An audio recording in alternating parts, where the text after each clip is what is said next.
CTV News at 5 with Tony Ryma and Rick Wyman with weather. Good evening. So glad you're with us on this Friday, May 29th. Police have laid additional charges after an attempted child abduction last week in North Bay. Police have added 2 counts of criminal harassment to the charges already against a 24-year-old man. The new charges stem from separate incidents between May 19th and May 21st, where 2 other young people were followed to and from school. The man was arrested last week after an attempted abduction of a child in the area of Marshall Park and La Breche Drive. There was increased police presence in a Timmins neighborhood after a collision earlier today. Police say they're investigating a hit and run that happened in the area of Maple Street North between Algonquin Boulevard and 5th Avenue. That section had been closed for the police investigation but reopened around 4:30. No other details have been released. Well, another day of sunshine for the most part in the Northeast, and the temperature ticked up a little. To tell us more, let's bring in CTV's Rick Wyman. Rick. Tony, everything's coming up roses for the weekend. We've got lots of sunshine and some nice temperatures, not extremely warm. That'll happen at the end of next week, but some nice temperatures. First take on weather brought to you by CAA. Get your membership today, CAA.ca. System really relatively clear right now, no visible precipitation. Some cloud cover overnight, gradual clearing, lots of sunshine. You'll be very happy with the forecast. And again, it's a great stretch of weather to get rid of May. And as we vault into the month of June in just a couple of days, it's certainly going to be a great week of weather. I've got the goods coming up just minutes away. Thanks, Rick. The Canadian Centre on Substance Use and Addiction is working with small cities across the country to create a guide that's meant to help with the substance use crisis. CTV's Madison Merrier tells us more. Small communities have not been missed by the substance use crisis. More than 30 municipalities are collaborating nationwide to help. There was a reason that a lot of guidance and pieces was just dying on digital shelves. So we wanted something that was actually really usable, something that was focused on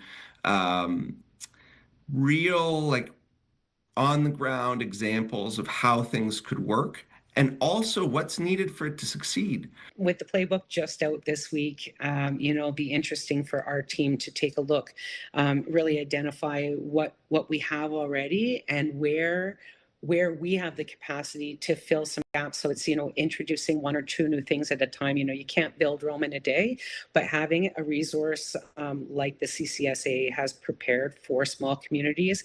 The CCSA says smaller cities need different tools when assisting community members that differ from those in larger cities. I think that's one of the things that's different about a small town or city is often you can't create a whole new hospital or even sometimes a whole new clinic just dedicated to an issue. But you have a lot of people, a lot of interest to how they can leverage what they have to do something new. The CCSA municipalities have gathered for 2 summits and created a program for action plan to help community leaders create change in their communities, taking inspiration from others.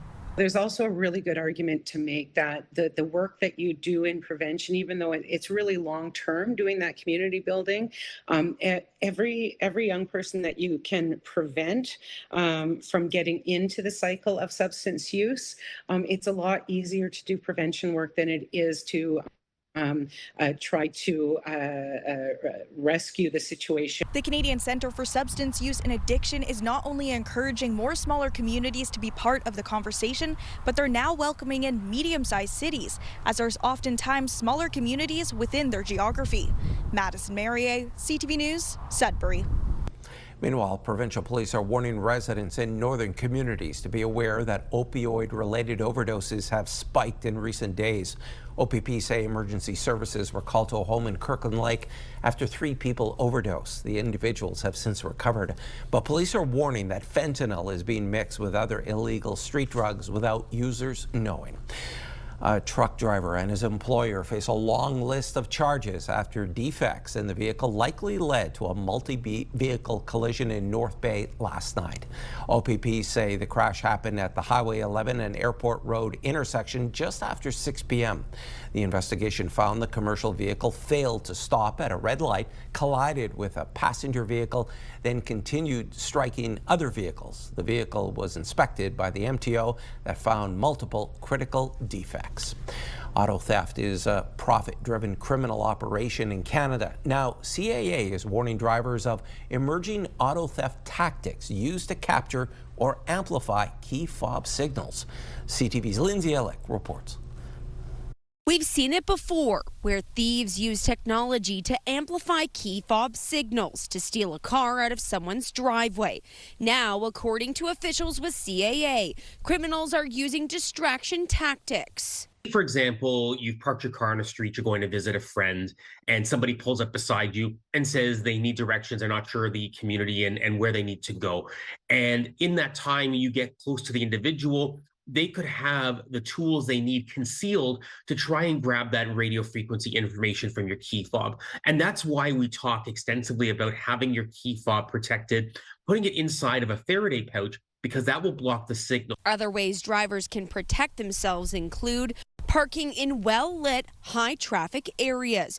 Keep key fobs on your person. Avoid leaving them in carts, purses, or exposed areas.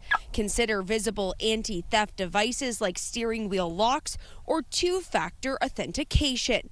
Lock your vehicle immediately after exiting and confirm it is secure. This is happening in various areas, in various communities. It's not immune to any particular area, because as long as the thieves have the tools, they can do it pretty much anywhere. Greater Sudbury police confirmed that they have not seen this type of tactic used. However, officials say thus far in 2026, there have been 34 theft of motor vehicles, and the majority of incidents have been as a result of people leaving their keys in their vehicle or someone they know taking their vehicle without permission / not returning it when agreed upon. CAA emphasizes that as auto theft tactics continue to evolve, awareness and vigilance are essential to reduce risk. Lindsay Ellick, CTV News, Sudbury. The next mayor of North Bay could be in line for a big pay increase. A motion headed to City Council on Tuesday calls for increasing the mayor's pay to $115,000, a jump of more than $30,000 compared to what the mayor currently makes. The motion argues that the current salary for the position is low compared to cities of similar size. By comparison, Sudbury's mayor makes $145,000, Timmins' mayor $102,000, while the mayor of Sault Ste. Marie makes a little over $86,000. If approved, the change would take effect January 1st next year. It's time for a quick break. Coming up on CTV News at 5. Rick has your full weather forecast. But first, check out this tower cam in Sudbury. It was recently reinstalled at CTV, and it gives viewers a bird's eye view of the community. This is a live shot of the LaSalle Boulevard Frood Road roundabout. Right now, it's 23 degrees. We're back in a few minutes. When you see it happen, send it to CTV News. Text 10400 from your screen to ours. Text 10400. It's the weekend. It's finally here, and we've got some great weather for not only the weekend, but for the next couple of days as well. Let's take a look at forecast radar. Really no precipitation in sight. We've got some cloudy conditions a little bit later on this evening into tomorrow, but other than that, it's going to be clear sailing, as you're about to see with some of the numbers. You see some cloud. Sunday, really nothing to worry about. I'm being so nonchalant with the weather forecast because I'm excited about this. Sudbury Nickel Belt gradual clearing tomorrow after some cloud cover following clear skies this evening, then the cloud cover, then clearing. 20 tomorrow, sunny on Sunday, 23, 22 Monday, 22 Tuesday, 26 Wednesday. It's going to start to really get warmer by about midweek, and that's a great sign too. Sault Ste. Marie, Algoma, nice stretch of weather. 19 Saturday, 20 on Sunday, 21 Monday, Tuesday 21, 25 on Wednesday. So if you're looking for really warm weather, wait till Wednesday. Timmins Cochrane Kapuskasing, 20 tomorrow, 22 Sunday, 22 Monday, 23 Tuesday. Hey, 27 on Wednesday by next week. I like that. Meanwhile, in Temiskaming Shores, Kirkland Lake, mainly sunny tomorrow, gradual clearing. 20 your expected high, 22 Sunday, 21 Monday, Tuesday 23, 25 sun and cloud on Wednesday. And North Bay West Nipissing, any complaints here? I think not. 20 tomorrow, 22 Sunday, 21 Monday, 21 Tuesday, and sun and cloud 24 degrees. Tony, I don't know what to say anymore about this weather forecast. It's all been said and done. You're going to get lots of sunshine, not only for the weekend, but running right through until at least Wednesday. Maybe some shower activity by Thursday, Friday next week, but we're in it for the long term right now in terms of sunny skies and some warmer temperatures by about Wednesday. Really warm. Keep that in mind. Tony? Thanks so much for that, Rick. A new tribute in Espanola will provide a reminder of the sacrifices made by Canadian veterans. Officials unveiled this commemorative crosswalk yesterday outside the Royal Canadian Legion at the corner of Oscar and Annette Streets. The town says the crimson and white design is a permanent nod of gratitude to all those who have served. A new civil and mining technician program is coming to Timmins. It's aimed at helping meet the growing demand for skilled workers in Northern Ontario's mining and construction sectors. CTV's Lydia Chubak reports. More than 3,700 mining-related jobs will be needed in the Timmins region by 2029. That's according to Collège Boreal officials, who today officially launched its construction engineering technician civil and mining program at the Timmins campus. The two-year diploma program will prepare students for entry-level positions in mining, construction, and surveying. So with the development that we've been seeing, obviously, in the region, the mining development, infrastructure development, it's a program that we know is in need and will be a need for future years to make sure that we have a qualified workforce. Local MP Gaetan Millette says education and training programs like this are critical for the future of Northern Ontario. If we don't educate the next generation coming in, like I've said often, this is one of my big priorities, education. No education, no future of Canada. Gilles Paradis says he graduated from the same program at Collège Boreal's Sudbury campus, and it helped launch his mining career. And over the last 8 years, I've been able and fortunate enough to move up in our engineering department. Now I'm superintendent of our technical services and looking after quite a few people. Paradis says Timmins is the perfect place to expand the program because the mining industry continues to grow. If you talk to every employer around town, they're all looking for technical people for doing surveying, design work, all that kind of stuff. That's exactly what you get out of this program directly. Timmins councillor Steve Black, who works for Dumas Contracting, says the labour shortage remains one of the industry's biggest challenges. There's a multi-thousand gap in the shortage of skilled trades and underground mine workers, and we've known this has been coming for a number of years now. It's just the industry hasn't adapted quick enough to ensure that we were ready to fill that need, and we're in the cusp of it now. The program will be offered in French, with training to ensure students can work in both French and English environments. Lydia Chubak, CTV News, Timmins. The city of North Bay is launching a summer pilot project that's meant to get students out and about in the community through free city bus rides. CTV's Eric Tashner has more about BayGo. Can I get my BayGo pass? Brianna Fox is the first youth to get a BayGo bus pass. With a busy summer ahead. Probably gonna see some of my friends and probably do some work. Can't take her all the time where she wants to go, so this way she'll be able to get to and from places that she wants to go to. For free bus rides this summer, youth between the ages of 12 and 17 can pick up a BayGo card by visiting the North Bay Transit office. I think this is a good incentive program. This is awesome. While the idea had been on the radar for a few years, the city says the initiative really started to take shape after a few school boards learned that many students were having issues getting transportation to and from school. So that was a very quick conversation with transit here to be able to make that happen, providing 10-pack passes and bus passes for students. From there, the idea of free summer rides was born. Following in the footsteps of a similar initiative in Kingston, the program is delivered in partnership with Canadore College and Planet Youth Nipissing. There was some excellent feedback from youth and from their caregivers that was showing that the access to all of the things that they wanted to be getting to in the city was improved. When signing up, young riders show ID confirming their age and have their photo taken at the terminal. The pass can be used starting next Monday until September 7th. Not all parents are able to bring their kids to and from different places throughout the day, whether they're working or whatever have you. It's actually going to be good for her because she can go see her girlfriend at the other end of town. Youth registering can provide their email for a follow-up survey when the program ends, with feedback going back to the city for future youth mobility planning. Yes, I was very excited. Eric Tashner, CTV News, North Bay. Their backs are to the wall. Coming up on CTV News at 5, the Montreal Canadiens are in a must-win situation tonight against Carolina in an all-important Game 5 of their Eastern Conference final. The Montreal Canadiens are heading into a win-or-go-home Game 5 in their Eastern Conference final tonight. The Habs have dropped 3 straight games and now trail the Hurricanes 3-1.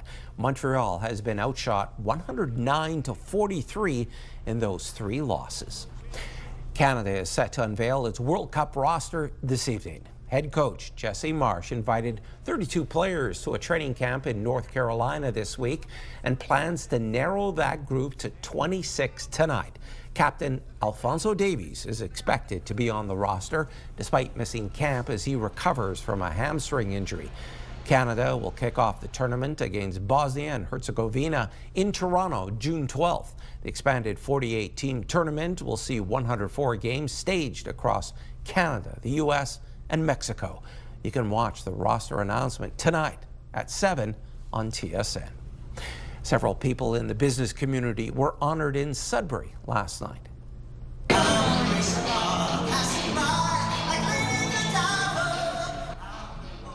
A performance by Yes Theatre closed out the 29th Annual Business Excellence Awards, hosted by the Greater Sudbury Chamber of Commerce. 8 awards were handed out. New this year was the Indigenous Partnership Award. The Chamber says the gala serves as a reminder of the vital role that businesses play in moving the community forward. Businesses in our community work very hard.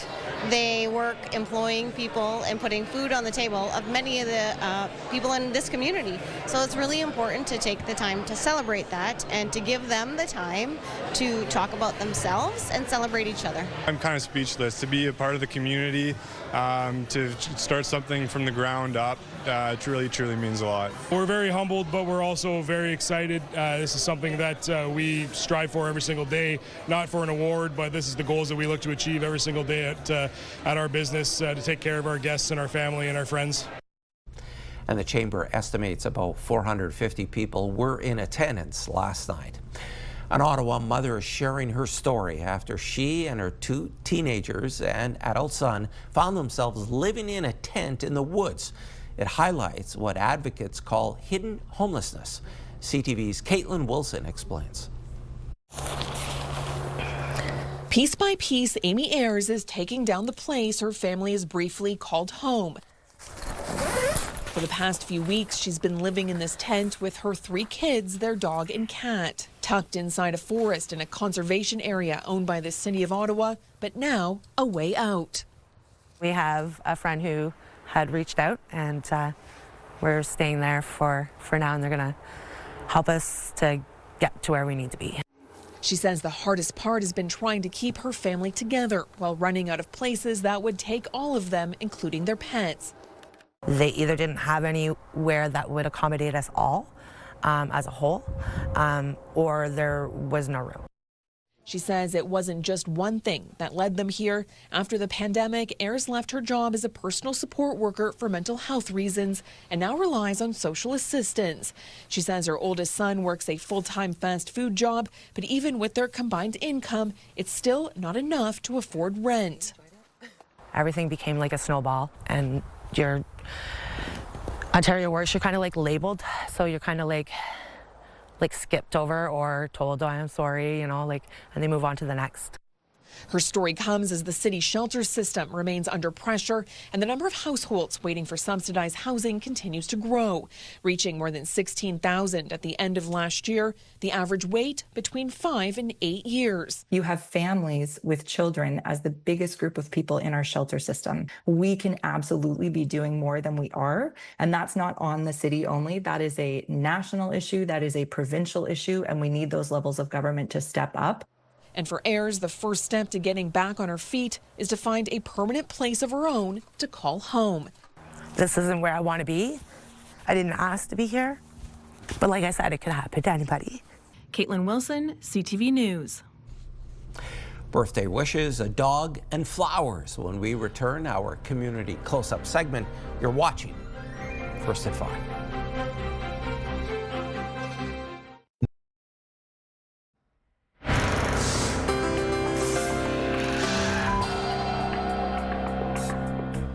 Our first community close-up is from Sudbury. Early birthday wishes are going out to Marie Conkin. She's celebrating her 100th birthday on Sunday. She immigrated to Canada several decades ago from Slovenia. She got married in Sudbury and raised 4 boys. Her family from Slovenia, Southern Ontario, and Western Canada are going to celebrate this milestone with her. Congratulations, Marie. And let's go to Sault Ste. Marie. Wendy Lynn Hill sent us this video.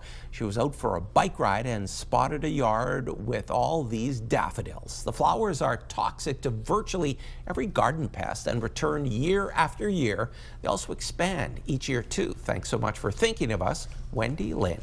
And some great videos sent to us by Gail St. Louis of Lively. She says, this is what happens when a Shih Tzu meets some calves. Who will blink or move first? I'll put my money on the calves. Thanks so much for sending this in to us, Gail. And if you have any pictures, videos, or events you'd like us to showcase, you can email them to us at communitycloseup@bellmedia.ca. And finally, a cat up for adoption in Saskatchewan is getting extra attention thanks to a trait he shares with a Blue Jays pitcher. This is Max Scherzer, the cat. Like Scherzer, the cat has one blue eye and one brown eye. The rare condition is known as heterochromia. Max the cat is in search of a forever home. The Moose Jaw Humane Society describes him as sweet and curious. And stay tuned, more news coming up after CTV National News.